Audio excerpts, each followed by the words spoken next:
Un accident de la route s'est produit hier aux alentours de 19 heures, à quelques encablures du siège du Conseil économique et social de Libreville. Deux véhicules de marque Honda se sont heurtés, causant ainsi un embouteillage qui a duré plus d'une heure. Au dire des témoins présents, lorsque la collision entre les deux véhicules a eu lieu, le jeune homme au volant de la Honda grise revenait de l'aéroport international Léomba et allait en direction des affaires étrangères.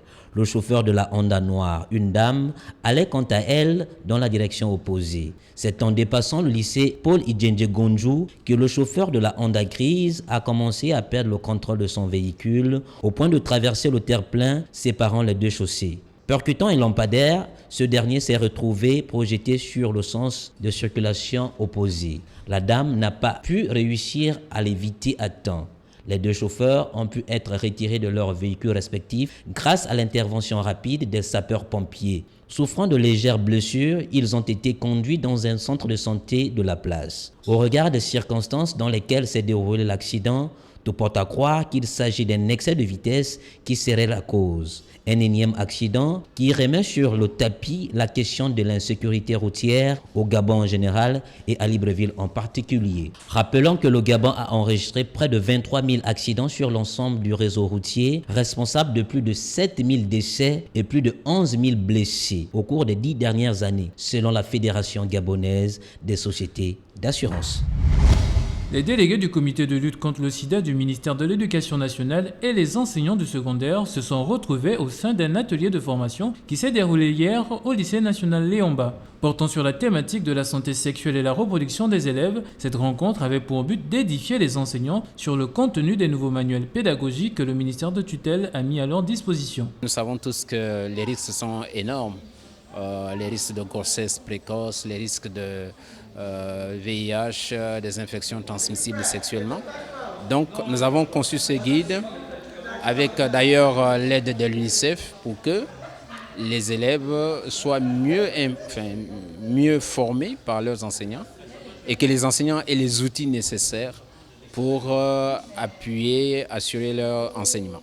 La sexualité, une question taboue pour beaucoup, mais qui doit être abordée aisément devant les élèves compte tenu des risques de maladies et de grossesse précoce auxquels ils sont exposés. Les enseignants ont su tirer profit des leçons de cette formation. Ce séminaire tombe à point nommé parce que justement il nous permet de faire en sorte que la question de la sexualité ne soit plus un tabou et surtout que nous qui sommes des éducateurs, nous qui sommes des enseignants, que nous puissions justement dans nos salles de classe informer les élèves sur tous les dangers liés surtout à la sexualité précoce.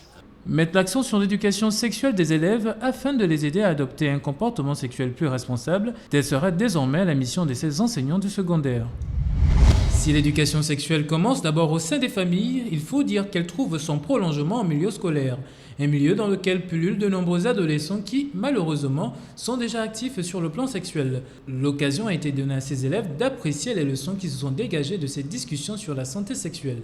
De nos jours, on s'en fout un peu des maladies qui circulent, mais je vais dire que c'est très important parce qu'il faut se protéger, parce que tu ne peux pas t'hasarder à faire des rapports sexuels si tu sais que tu es malade. Tu as une maladie sexuellement transmissible, par exemple des IST, le VIH, SIDA. Et je pense qu'il faut se protéger, quoi. C'est important. Au regard de nombreuses affections aux maladies sexuellement transmissibles qui sévissent, l'éducation sexuelle a toute son importance en milieu scolaire. La santé sur la reproduction sexuelle peut apporter un élève à ce que l'élève peut réfléchir avant de passer à l'acte sexuel. Et puis aussi que si l'élève fait les rapports sexuels, il se protège avec les préservatifs et n'est pas attraper les grossesses non désirées. Que c'est un moyen d'éduquer les jeunes, de pouvoir éviter les grossesses précoces, les IST, les MST, et beaucoup de choses qui peuvent nuire à leurs études, quoi.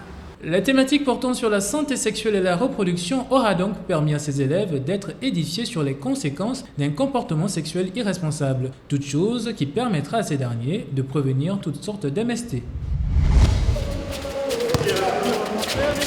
Éliminé en phase de poule lors de la récente Coupe du Gabon Interclub de handball qui s'est tenue à Mouila, le coach de Phoenix nous a livré son sentiment par rapport à la sortie précipitée de ses poulains. Comprenez que ce n'est qu'une Coupe du Gabon et chaque compétition a un règlement. Les organisateurs ont estimé qu'on perdait le match, soi-disant qu'on n'était pas là. Bon, pour une première participation, c'était une participation honorable parce qu'on est sorti 6e sur 9 et on espère que l'année prochaine, on fera mieux. De retour sur Libreville, l'équipe de Phoenix Hommes s'est aussitôt remis au travail afin de préparer le prochain championnat d'élite auquel elle prendra part. Le moral est beau fixe, surtout que ça a été une surprise pour eux d'apprendre qu'ils vont désormais participer au championnat d'élite. Donc, comme vous avez constaté, tous les garçons sont là, à part le capitaine qui a eu des soucis, qui est reparti au pays et qui doit normalement rentrer ce soir. Tous les garçons sont là, les nouveaux sont arrivés, ils se sont intégrés et je pense que ne soyez pas surpris de voir nos garçons être champions du Gabon. Mettre la barre haute afin de remporter ce championnat d'élite, c'est l'objectif que s'est fixé Phoenix. Alors, ses adversaires sont désormais avertis. Phoenix,